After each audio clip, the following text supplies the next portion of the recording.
आनन्दवने वसन्तं आनन्दकान्दं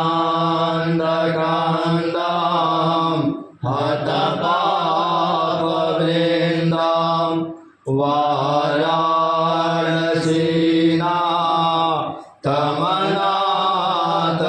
वाराणसीनाथमनाथनाथं श्रीविश्वनाथं शरणं प्रपद्ये।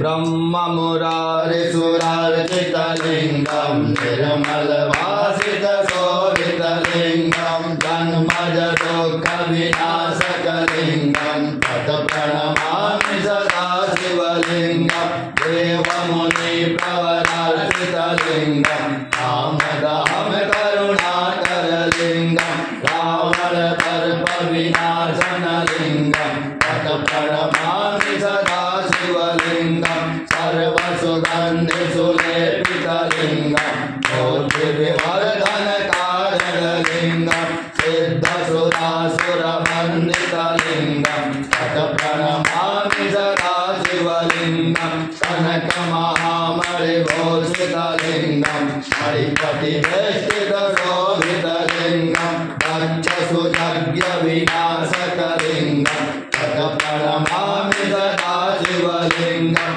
कुङ्कुमचन्दनलेपितलिङ्गं पङ्कजहारसुशोभितलिङ्गं सञ्चितपापविनाशनलिङ्गं तत्प्रणमामि सदा शिवलिङ्गं देवगणार्चितसेवितलिङ्गं भावयभर्त्यभिदेवचलिङ्गं दिनकरकोटिप्रभाकरलिङ्गं तत्प्रणमामि सदा शिवलिङ्गं अष्टदलोपरिवेष्टितलिङ्गं सर्वसमुद्भवकारणलिङ्गं अष्टदलेन्द्रविनाशितलिङ्गं तत्प्रणमामि सदा शिवलिङ्गं सुरगुरुसुरवनपूजितलिङ्गं सर्वपुष्पसदार्चितलिङ्गं परात्परं परमात्मकलिङ्गं तत्प्रणमामि सदा शिवलिङ्गं